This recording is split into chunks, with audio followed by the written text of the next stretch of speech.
Hey now, we are getting over, and I am the Silver King, Adam Silverstein, here to lead you through these hard times.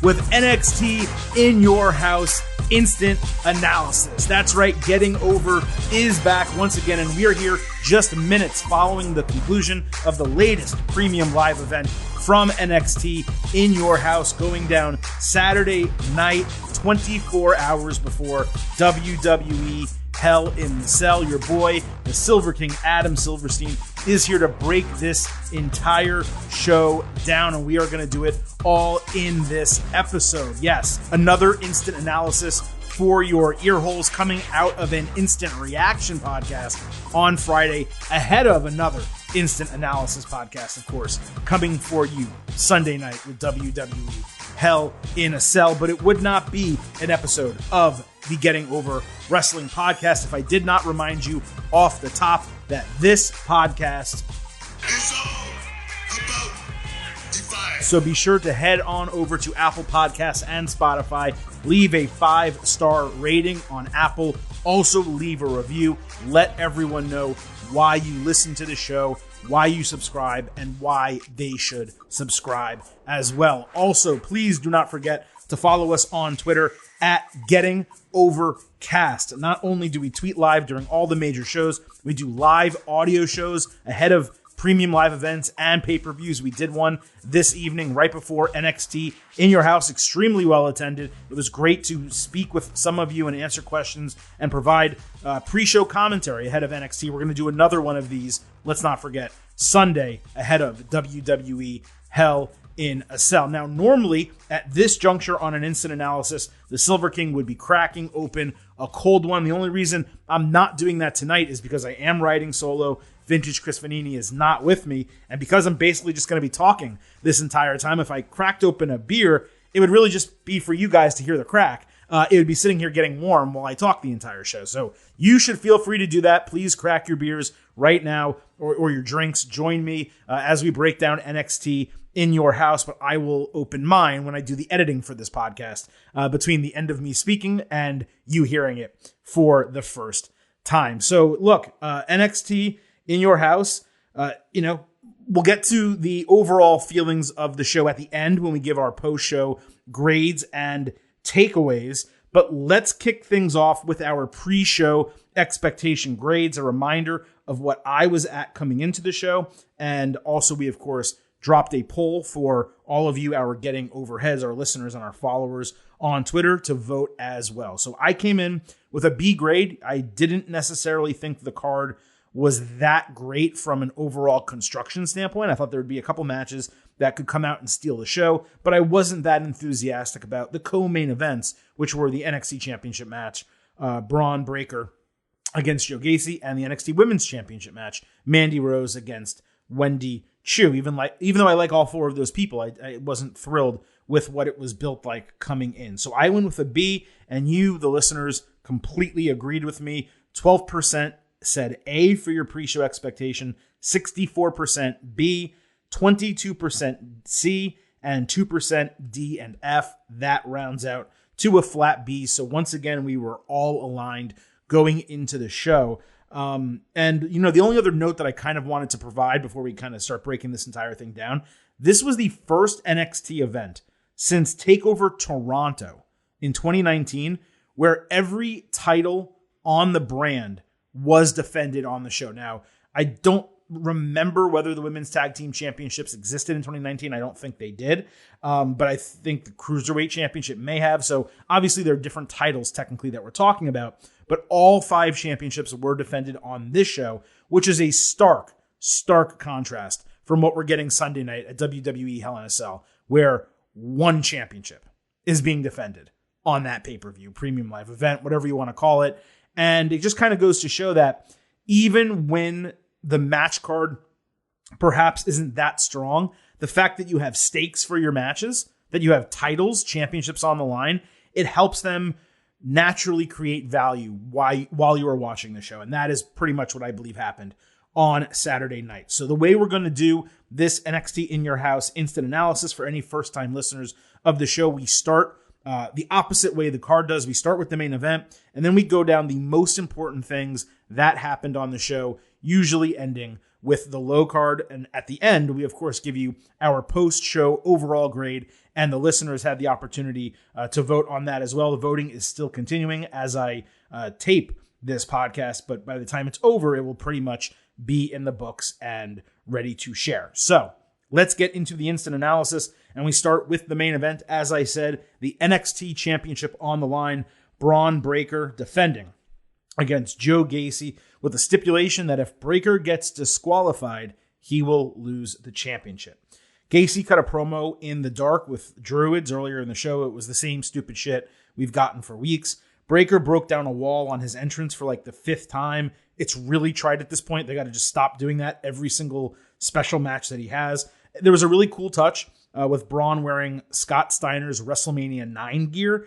And given the stipulation, Wade Barrett actually made a great point about Scott being a notable hothead. And given there's a DQ stipulation here, it was interesting that Braun chose to wear his uncle's gear. Gacy came out with the Druids. He was wearing a cape. Who wears a cape? Gacy riled Breaker up with a slap before the bell. Braun caught Gacy with a spinebuster early. A Druid handed him a chair that he took for some unknown reason, and Gacy drove him in the chair into the post. Gacy ran through Breaker for a little bit, hitting a sliding basement forearm and a senton on the apron. Gacy did a handstand on the ropes, really for no reason other than mind games. He hit Breaker with a DDT afterward, and he completely dominated the middle of this match. There were actual dual Gacy chants, which was really confusing why anyone in the crowd was behind him from a babyface standpoint. Braun finally got momentum with 2 flying shoulder tackles and a spinebuster. Then he hit a tope con hero in a really big spot. A Druid distracted as another threw a chair to Gacy, who did the Eddie Guerrero, lying, cheating gimmick where he, makes noise on the mat and plays dead, making believe the other person hit him with a chair. The referee was ready to disqualify Breaker when another referee ran in at the last second to grab his arm and set the record straight, so the match continued. Gacy wound up on the apron, and Breaker speared him through the ropes, with Gacy flying like 8 to 10 feet through the announce table, which completely exploded. Breaker could have taken a count-out finish and won. Instead, he rolled Gacy inside for a flying bulldog and a 2.8. Gacy slid the chair to Braun. He picked it up and gave it to the ref. Gacy hit an expected low blow with the referee turned around. That was a false finish with Braun kicking out. Breaker then grabbed the chair from the referee. He swung it at a Druid over the referee's head. Gacy went to take advantage with a springboard handstand, but Braun absolutely eviscerated him with a spear. Then he added the press power slam finisher to retain the championship in 15 minutes. This, it far exceeded my expectations. It's the best way I can put it. And while it was better from a storytelling standpoint than an in-ring standpoint, it definitely had its moments wrestling-wise. Namely, Breaker's 2 massive spears on Gacy that he sold like death. The first exploding a table, and another making it look like Gacy himself exploded. There's a case to be made right now. I don't know where the argument is, and I'd be curious to hear, that Braun Breaker has the best spear in wrestling. Bobby Lashley's is definitely the most unique. Roman Reigns' is really good. But when Breaker hits his, and you know what, maybe it's not so much the spear, although it does drive the person into the mat. Maybe it's the selling, the fact that he's recently had Dolph Ziggler and Joe Gacy and Tommaso Ciampa selling the spear for him. But as of this moment, when he hits that spear, you feel like the person he hits is going to explode and like not even land on the canvas. His body's just going to be in a million pieces. Like someone from The Boys, for anyone who watches that show on Amazon, someone completely exploding. So seeing him hit that, the way he hit it in the 2 moments he did was super impactful. I also liked that they teased the disqualification a second time, because you always expect it the first time with, the guy decides to give the chair away and then he gets hit by a low blow and then perhaps that costs them the match. We've seen that hundreds and hundreds of times in WWE alone. But Braun getting so angry by the low blow that he steals the chair back and teases the disqualification a second time, I thought that was a really nice touch. So I'm going to go 3.75 stars and a B+ for this match. That may be a 0.25 point too high. but the storytelling for me bumped it up. It was a huge, huge improvement from their first match, a worthy main event. And while I still wasn't thrilled with the Breakker and Gacy storyline overall, and I wish it ended after the first match, and I honestly think it's seriously brought down the television product by them feuding, I will say that this match completely delivered, and it, more importantly, delivered a final end, like a very clear, this is the end of the feud. So hopefully Tuesday, this shit doesn't continue. I wouldn't mind if Gacy goes away for like a month or two, comes back with a new refreshed gimmick, because this shit with the druids and the spookiness, it doesn't work. It feels like a total ripoff of Bray Wyatt, but in the worst way, because it doesn't even, you can't live up to what Bray Wyatt is. So like no one can, not Joe Gacy, not anyone. So to try to do something even remotely similar is a fail. And what they're doing with him, this readjustment, has been a big failure in terms of his gimmick. But I will say they delivered in the match. Good for them and good for NXT. Let's move to what actually ended up being the co-main event of the show, the NXT Tag Team Championship match. Pretty Deadly defending against the Creed brothers. Deadly sang to themselves in a mirror that they hated the Creeds, while the Creeds were shown warming up against each other in the gym. During the kickoff show, there was another really aggressive interaction between them and Roderick Strong. The Creeds got a timeline, video package showing their life from basically birth through Duke, through joining the WWE Performance Center, all the way to now. They also had a new tag team logo with fresh neon yellow gear that still included the Diamond Mine logo on the front. Their family was in the crowd. There were a ton of signs and Creed cloths that were passed out, and no members of Diamond Mine were at ringside. So that's just setting the stage overall for the match. Julius Creed got Elton Prince in a stretch muffler, while Brutus had Kit Wilson in an ankle lock, but they simultaneously escaped. Wade Barrett had some interesting commentary saying the American collegiate style that the Creeds use is odd for the British champions. It's something they're not used to seeing. I thought that was interesting. Julius rolled through a move from Wilson for a turnover suplex. The Creeds then missed their basement lariats as Deadly slid under the ropes. Julius got run into the post before eating a double Uranagi on the steel steps. Julius kept trying to block and overpower Deadly, but he was so beaten down that he kept failing. Wilson put Julius in a stronghold, but he found the ropes. Brutus finally got the hot tag and he kept slapping the canvas, which is ode to Duke basketball for those who don't really follow college basketball.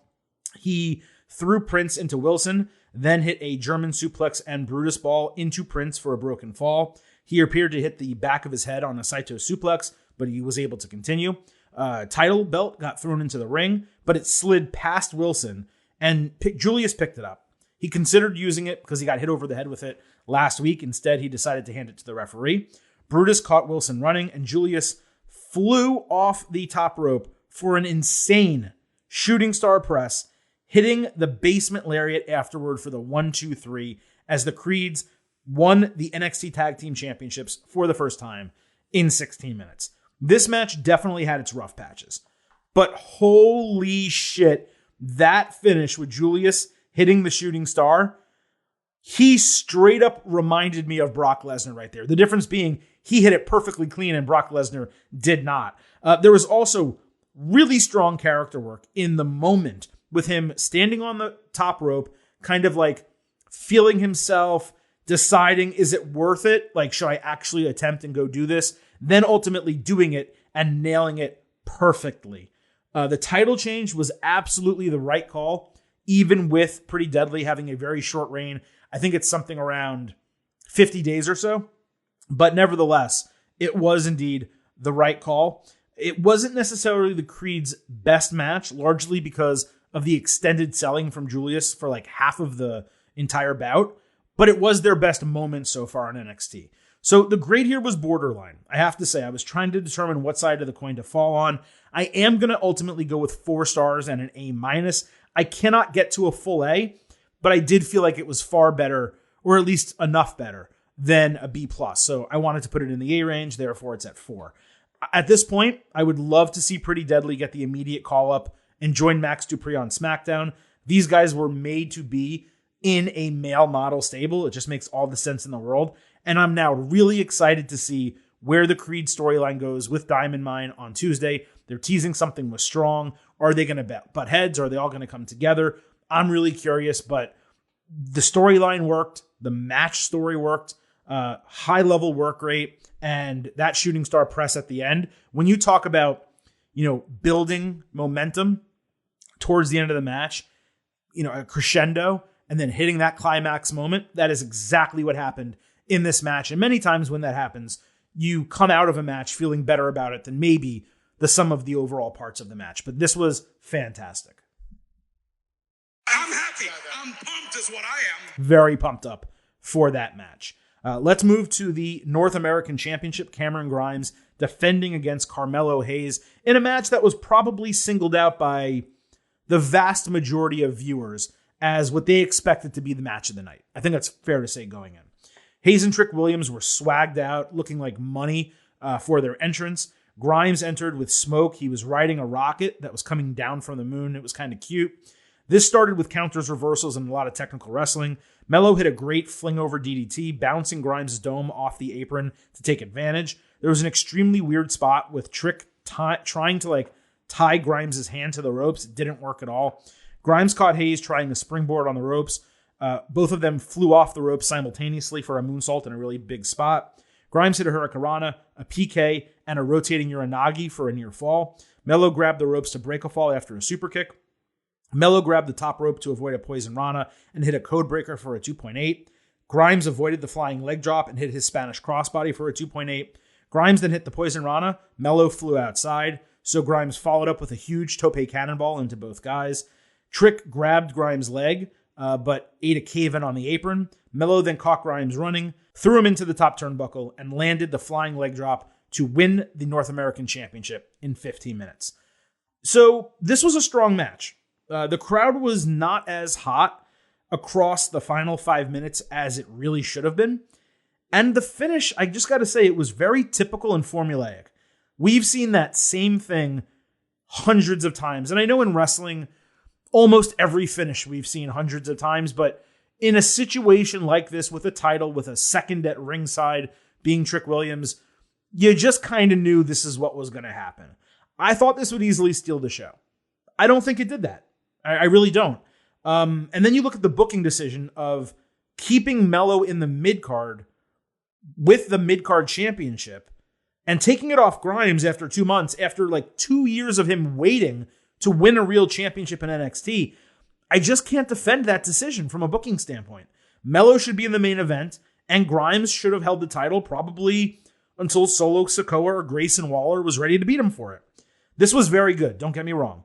I just wouldn't say it was great. Something was missing here, and I can't exactly put my finger on it. They've both wrestled better against each other. They've both wrestled better against other people, and the interference type of finish was just kind of eye-rolling for me. So I'm going to settle at 4 stars and an A-. I was disappointed that it wasn't better, but obviously it was still entertaining as hell, so I'm not trying to put it down. I just really thought it would completely steal the show, and it ultimately did not do that. One last thing here. Mello needs a better finisher. The leg drop, it doesn't look particularly good. It's not at all unique. I think Kofi Kingston uses it as a setup move. Mello is way too athletic, young, creative, and cool, frankly, to be using this move. Plus, it's really bad for the lower back, the tailbone, etc., for longevity based on the impact of having to hit that finisher over and over again. For me, it's an absolute must-change finisher. The guy needs something better. Is he going to do a great job as the North American champion again? Of course he absolutely will. Mello, the A-champion gimmick, it works, right? And if he drops it to Solo Sikoa, it looks like he's going to be the number one contender for Great American Bash. That's what I assumed would happen. But maybe that's not what happens. Or maybe Mello beats him and then Solo has to keep pushing for it and he eventually gets it down the line. I don't know, but it just felt like it was really the wrong spot to change the title. We did get a big title change on the show with the Creed brothers. Did this one need to happen also? I really just don't think it did. If you were going to change the title, I would have done another triple threat match, probably, and had it been more exciting because I would have to think back. I don't exactly remember, but I seem to think that I enjoyed the Grimes, Sikoa, Mello match more than this one, if memory serves. And I definitely enjoyed their first one more than this. There's no question about it.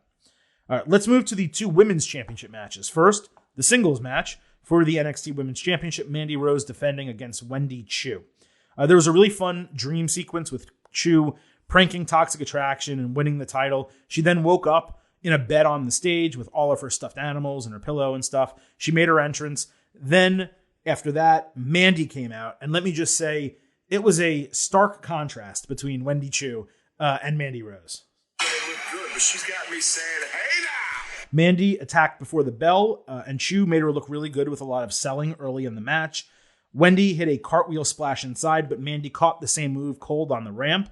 Chu broke the count at 9.99 and ate a spinebuster for a 2.8 count. Chu used her body pillow to avoid a running knee from Rose, so Mandy just ripped it apart and gutted the entire thing with foam all over the ring. Polyester, probably. Wendy removed her pajamas to show a Toxic Attraction shirt with the faces all X'd out. Then she wrapped her legs around Mandy and appropriately tried a sleeper hold, but Rose found the ropes. Chu hit a hooked uranagi, but Rose grabbed the tied-up portion of her pajamas, tossed her off the top rope, and immediately came back by hitting her running knee to retain the title in 11 minutes. So anytime you go into a championship match, any type of title match, any company, any show, knowing that there is no chance of the champion losing, the wrestlers in the match are immediately facing an uphill battle as soon as the bell rings. And that was certainly the case here. Wendy's extended hope spot, it was pretty well done, I'm going to say. But Mandy didn't particularly sell well for her. And again, there was never a thought that a title change was actually possible here. So you never believed any of the few semi-false finishes that Wendy got. It was probably as good as one could expect out of this match booking. There's no doubt that Wendy carried Mandy in the match. So I'm going to say 3 stars and a B-, which is saying that this was a fine, entertaining match that was well above average, but it certainly wasn't anything to write home about.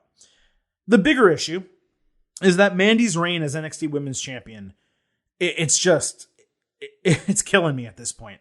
It is longer than the individual reigns of Raquel Gonzalez, Rhea Ripley, Ember Moon, and Sasha Banks. And I think by the time NXT happens on Tuesday, it's also going to be longer than Bayley's NXT title reign as well. It's just been way too long, way too dominant. And given there's at least another, half dozen, maybe 6 to 8 women in NXT who would be better champions than her, it's extremely frustrating that she still has the title. There's been no movement in the division for about 8 months now, and a title change is so overdue at this point. My hope upon all hopes is they change this title. Maybe they change both women's titles at NXT Great American Bash, which was announced for Tuesday, July 5th, one day, of course, after Independence Day. I really hope they change some titles on that show because the women's division badly needs to be refreshed. It has been far too long and far too stagnant with Toxic Attraction holding all of the titles. There was another title match, though. The Women's Tag Team Championships. Toxic Attraction defending against Kaden Carter and Katana Chance. The KCs got an extended EDM entrance, and they jumped on the shoulders of a couple dudes. They also quickly hit some high-risk moves outside once the bell rang, with Katana Chance doing a tornillo. Chance later hit an assisted draping double stomp for a near fall. Then she did an assisted hurricanrana, taking JC Jane off the top rope into Gigi Dolan on the canvas for a near fall. Chance ate a rushed spinning clothesline high-low finisher, but the fall was broken. Carter then took Jane out with a nice cutter on the ring apron. Chance botched what was supposed to be like a standing moonsault off Dolan's back. She just landed on the mat, but she did hit the assisted elevated 450 for a fall broken up by Jane, who later took Chance out headfirst into the apron. Toxic combined for a knockout punch through the ropes and a German suplex, with Carter basically landing straight on her neck to retain the titles in 10 minutes. This was just messier than I would have liked, probably over the final 3 or 4 minutes of the match. And it was another retention for Toxic, which is just eye-rolling at this point from a booking perspective. But the finish was done well, and the KCs once again proved they belong on the main roster, as I've said dozens of times now. So this was nothing amazing. It was a B match, 3.5, 3.25. I would probably need to see it again to determine which exact number grade, but it was a flat B, very solid, very entertaining overall. I'm not exactly sure what's going to happen with Roxanne Perez in the NXT Breakout Tournament on Tuesday, but it sure feels like she and Cora Jade may be the tag team to take the titles off of Toxic. Either way, as I said with Mandy, The division needs to move forward, and it just feels like it's completely stuck in neutral with Toxic holding all the women's titles. The opening match of the show was Legado del Fantasma against Tony D'Angelo, Stax, and Two Dimes. It was appropriate as an opener. It was the only non-title match. And of course, don't forget the stipulation that the losers of this match would fall under the employment of the winners. There was a really big pop when Santos Escobar and D'Angelo first touched, but the groups brawled soon after that. The Guidos got on top with a huge assisted backbreaker elbow drop onto Cruz del Toro. Escobar got the hot tag and cleaned house as Legado did a really awesome double step-up springboard splash off the top rope outside. They dominated until Stax held Escobar's leg on the ropes. He and D'Angelo crashed down. There's a really good back and forth from there with some sweet counters. Legado hit their still unnamed, 3 years later, high-low finisher, only for the fall to get broken. The crowd erupted with a "This is awesome" chant. I think it was the only "This is awesome" chant we got the entire night. All six squared off and brawled. Escobar and D'Angelo knocked each other down. Electro Lopez handed Escobar brass knuckles, while D'Angelo got slipped a crowbar on the other corner of the ring. Wild stole the crowbar and struck Stax with it, while D'Angelo stole the brass knucks and knocked out both Legado members with it.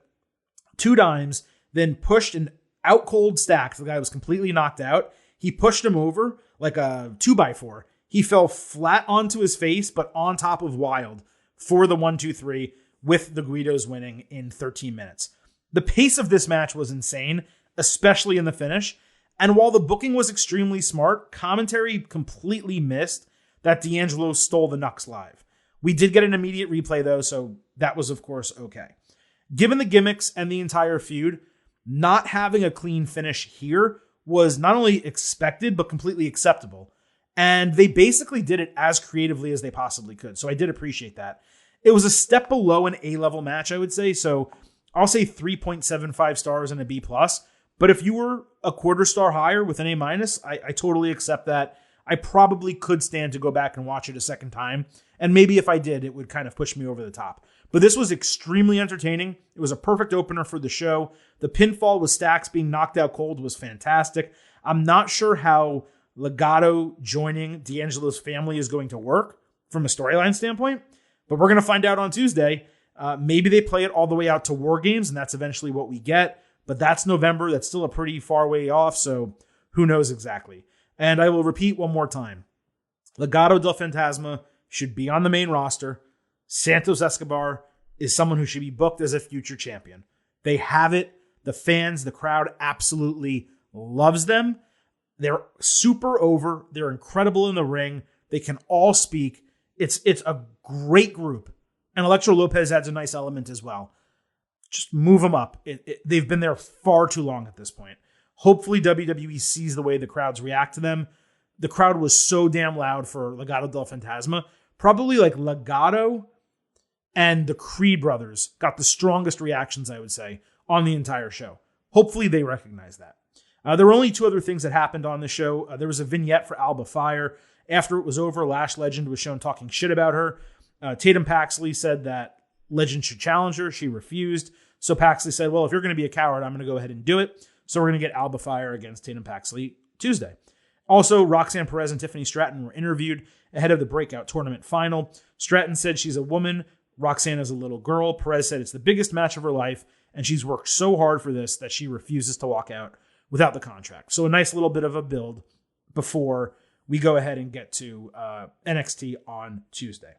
So that's the breakdown of NXT In Your House. I keep pausing when I say that because I want to say NXT TakeOver, and it's tough to remember not to say that. But that is the full instant analysis of NXT In Your House, which means it is time for us to go to the post-show grades. And I'm going to start with you all, the Getting Over Heads, the listeners, our followers on Twitter. At the time of me recording this podcast, we still have a little bit of time left on the poll, but it's pretty clear what the grade is going to be. We had 29% as an A, 67% as a B, 2% as a C, and 2% as a D or F, which I think makes this the highest graded or highest rated post takeover non-TV special. I don't exactly know how to break it down, but a premium live event for NXT 2.0 is basically what I'm trying to say. I don't believe there's ever been one of these shows where there's been basically no C's, basically no D's, with so many people agreeing that it was an A or a B show. And that's good to see. I would say with 29% A and 67% B, that's very clearly a B+, what your guys' overall grades are. And I completely agree with that. It exceeded my expectations enough. If you remember, I came in with a B. It exceeded them enough to deserve a higher grade. And while there were a couple matches that were in that lower A range, A-, the show as a whole was not an A show. In order to be an A show or an A+ show, you're talking NXT TakeOver New Orleans, WrestleMania X7. To do better than an A- is very, very difficult. So when you're really deciding between A- and B+, you're saying, well, was it overall a strong enough show to get to that A- category? And I can't really get there, but it was a B+. It was an extremely enjoyable 2.5 hours. The fact that we got 6 matches in 2.5 hours, they all got a pretty good amount of time. I believe the longest match was 16 minutes. The shortest one was 9. Maybe that one could have been a little bit longer, and maybe the longest one could have been in the 20 range, but we're nitpicking at that point, right? Everything getting enough time to breathe and the bell ringing and you kind of saying, well, that was a complete match, and not thinking, oh, that was too short. That's really all you need when you're kind of determining whether matches get the appropriate amount of length. So yeah, I'm right with you guys. B+. I think it was a better storytelling show than it was a wrestling show, but this is sports entertainment, professional wrestling after all. Not everything has to be directly about work rate. And yes, the wrestling could have been better in some spots, but the storyline was pretty solid all the way through. Commentary did a fantastic job. The WWE Performance Center looked nice. They didn't go what they did previously with changing the set and actually putting the facade of a house out there. They just did everything graphically on the screens, but it looked cool. We had some decent entrances. Overall, this was a very enjoyable way to spend a Saturday night watching professional wrestling. And that's really all you can ask for.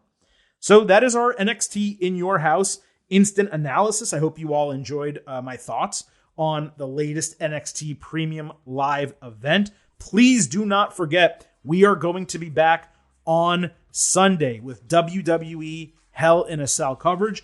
We will have a pre-show live on Twitter Spaces, 6:30 p.m. Eastern. Do not miss that. Follow us on Twitter at GettingOvercast, and we will be right back here around the same time Sunday evening with WWE Hell in a Cell instant analysis. Please do not miss our instant reaction podcast that we published on Friday night after CM Punk announced he is out indefinitely and AEW is going to crown an interim world champion. And do not forget to join us on Tuesday for our WWE show coming out of Hell in a Cell. Everything that goes down on, or eventually goes down on Raw, plus everything that already happened on SmackDown. And there's a lot to talk about from SmackDown. And then next Thursday, we will also have an AEW and NXT show. So plenty of Getting Over Wrestling podcast coming up between now and Thursday. But at this point, the Silver King only has one thing left to remind you,